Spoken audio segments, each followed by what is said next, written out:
Are you looking to save $100 on a service call? A little sense of satisfaction by doing something yourself? Cool, because that's why I'm here to show you how to do that.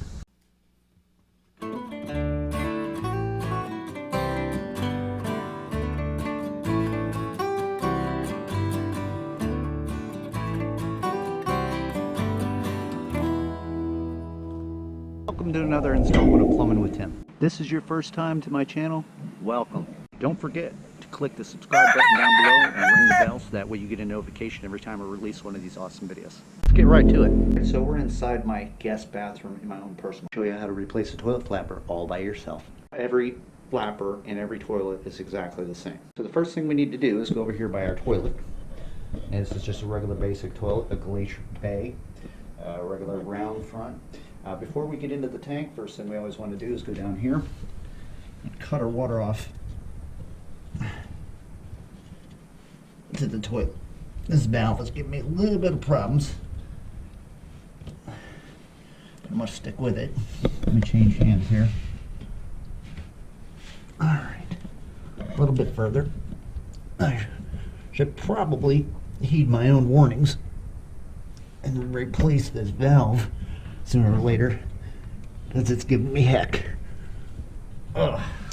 So now we think we got the water turned off as much as we can. I'll show you the next step. Head over and take the tank off the back. This is the lid. Use both these hands. And we're going to go ahead and we're going to flush the toilet.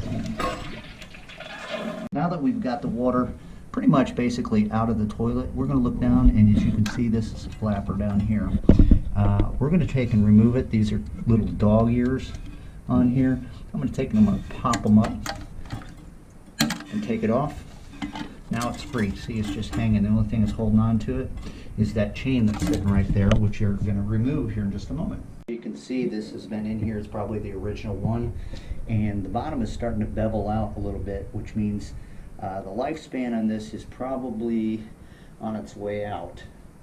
A couple different ways where you can actually match up and get the proper size flapper that you need for that toilet for a replacement. First of all, we can take this old flapper with us to a big box store or plumbing supply place and have them match it up, or we can take ourselves a tape measure. This tape measure, what it's going to do is we're going to go down here in the tank, and we're going to take the tape measure, we're going to measure from side to side and see exactly what the fitting on here is. This looks like it is holding at about 2.5 inches. I'll go back over here to my flapper, and you can see the ring where it says 2.5. It's 2.5 inches on the old flapper. Alright, so we go over here. I have a couple other flappers. This looks like it may be a match. It looks a little bigger, but that's not what we're looking for, that size comparison. It's going to be the diameter in which it covers the actual opening inside. This is actually a 3-inch flapper. This is for something in a different toilet that allows a bigger flush and stuff. So make sure to be mindful when you're picking up a new replacement that you don't buy the wrong one and you get that matched up before you decide to tackle this project. As you can see, I just got a couple small basic tools. I've got my tape measure and a pair of snips, and that's all you're going to need. As well as my choices in flappers.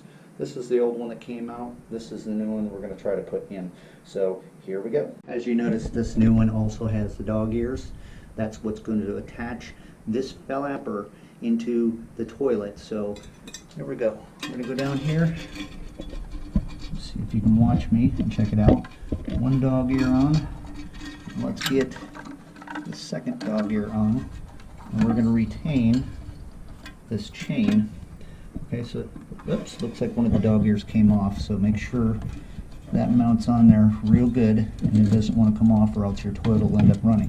Good, we got a good solid product happening there, just like that. Now we got to figure out what we want to do with the chain and how we're going to measure that to lengthen up when it attaches to the actual handle. Okay, so we got a chain that's got a hook on it right here. Look how much longer that is. I don't want all that slack going on in my line, because what will end up happening is if you do it that way, you're not going to be able to lift the flapper up all the way, or this chain, after you flush it, can get caught down there underneath the flapper, causing the seal to not complete and then it to escape water and it to run and run and run. So what we're going to do is we're going to take this little hook right here and we're going to shorten this down a little bit. I'm going to bend that little marker, as you can see, pull it out. I'm going to hold onto this clip. All right, don't get rid of this. And we're going to take the length of our chain.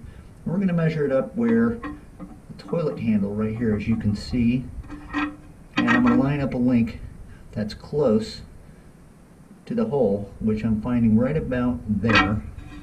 Okay, I'm going to take that, we're going to put back on the hook, squeeze that little tag like so. We've got a little extra. Okay, I'll show you what we're going to do with that in a minute. Come back over here to where the handle is, and we're going to attach it to the handle. Now when I pull up the handle, it looks like I got a little bit of slack. So before we decide to commit to that, we're going to go ahead and we're just going to go a link at a time until we can properly get the right amount of slack in here. We don't want it to be tight and we don't want it to be real loose. Just a little bit of slack, just enough to pull that out.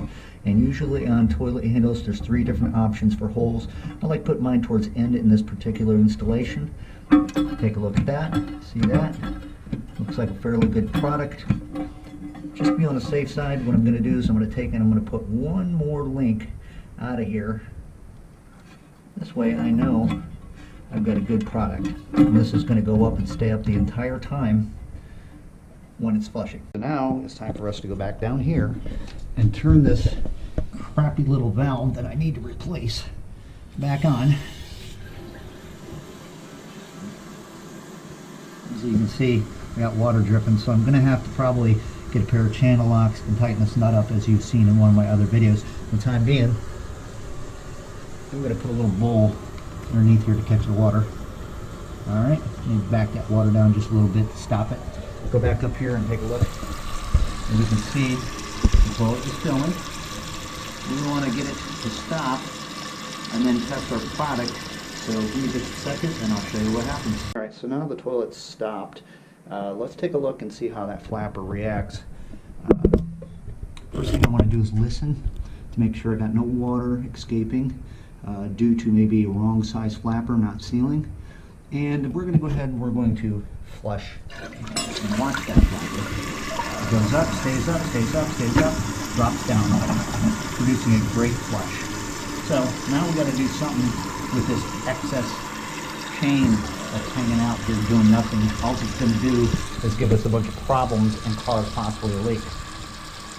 This is where these snips come in handy. I'm going to take the excess chain that's left over and I'm going to come over here and I'm going to cut, while still leaving about 3 lengths of this cut to get this thing out of here.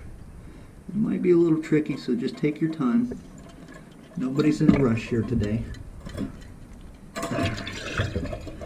So there we go. I went ahead and I got rid of that excess. I'm going to reach down here because some of it fell into the back of the tank and we don't want it to get hung up with all the other stuff that's going on in the toilet. There you have it. That's a quick, easy, simple fix. These flappers usually run anywhere from $10, $15, maybe $20, and you can pick them up anywhere at Lowe's, Home Depot, or a plumbing supply place.